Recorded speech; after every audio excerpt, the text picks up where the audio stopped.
Good morning, everyone. I was giving a class yesterday, and at the end of the class, a woman came over to me and said, Rabbi, I have to tell you a story. She said, about a year ago, you gave a class, and you told the following story. You told a story about this kid who came home from school. He had a hard day. He was very upset, and his mother took him into the kitchen. His grandmother took him into the kitchen, and she boiled 3 pots of hot water. In one pot, she put an egg. In the second pot, she put a carrot. In the third pot, she put a coffee bean. And after the boiling hot water boiled all 3, she said, look what happens. The egg became hard. The carrot became soft and mushy. And the coffee bean released a fragrance and a flavor into the whole pot. She said, when you're in hot water in life, you're going through difficult times, you could respond in 3 ways. You could be like the egg and become hard and angry and bitter. Or you could become like the egg, or like the carrot, where you become soft and depressed and weak and mushy and fall apart. Or you could take the hot water and the difficult challenges and become like the coffee bean. You release this inner potential, this inner color, flavor, fragrance that you would not have released without the boiling hot water. So she said, I have to tell you something. She said, I have a grandson who's 12 years old. He's a special needs child. He goes to a special school. He has great struggles and challenges. And one night I was babysitting him. His parents were going out. I was watching him. And when his parents left, I saw he was very dejected. He was having a hard time in school. And I remembered the story, and I took him into the kitchen. I said, come, David. And I took 3 pots, I boiled it up, and I put in the egg and the carrot and the coffee bean. I told him this lesson. He said he lit up. He was so excited to hear this. I said, David, you're going to become so much greater because of your challenges. It's going to bring you to places you would have never gone or achieved before. And she said, for the past year, we have a running line between us. Whenever I see him going through a hard time, he doesn't look so happy. I say to him, David, I smell coffee. I smell coffee. And this is the running line. He lights up when he remembers that story. You know, how do you deal with pain?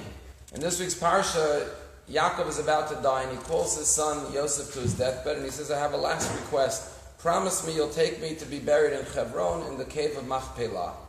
And then he says to his son, Yosef, I want you to know your mother died in childbirth. When you were only a boy of 7 years old, your mother died, and I buried her on the side of the road in Bethlehem. But please take my remains to the cave of Machpelah. And until this day, Rachel's cave is not, her burial plot is not with the other patriarchs and the matriarchs in Hebron, it's in Bethlehem, on Derech Ephrata. So Rashi asked, why is he bringing up now the death of his mother when he was a boy of 7 years old? And Rashi says that Yaakov was saying to his son, I know that in your heart you hold some maybe anger or bitterness or resentment or a grudge, because you're asking me to I'm asking you to take me to the honored burial plot of Kever Avot, Marata Machpelah. What about my mother? You didn't take her there for burial, you buried her on the side of the road.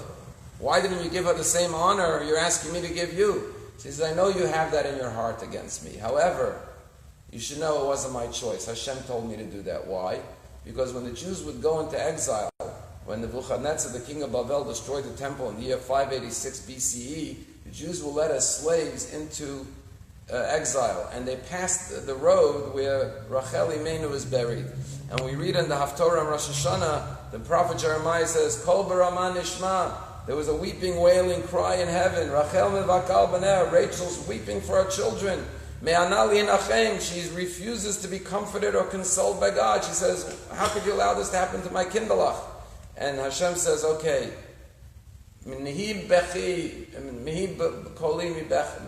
stop crying.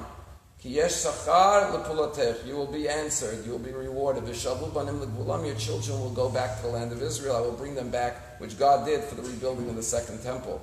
And therefore, Yaakov says, I buried her there because as a Jewish mother, she would want to be no other place than on the road waiting for her children. What does a mother want more than anything else? To be able to be a shoulder for her children to cry on. And she says, therefore, God told me that that's what Rachel wants. She doesn't want to be buried in the cave of Machpelah. She's willing to give up her honored burial plot and be on a lonely road, alone on the side of the road. So when her children need her, she'll be there. So don't be upset at me for what I did. Those were your mother's true wishes. And what Yaakov was saying to Yosef is, I know you carry a lot of pain. You lost your mother as a child. You've been an orphan since you're 7. I know you're maybe upset. Why didn't my mother get to be buried in the cave of Machpelah? When you go to bury me, you're going to see all the other matriarchs and patriarchs in Hebron. You're going to say, where's my mother?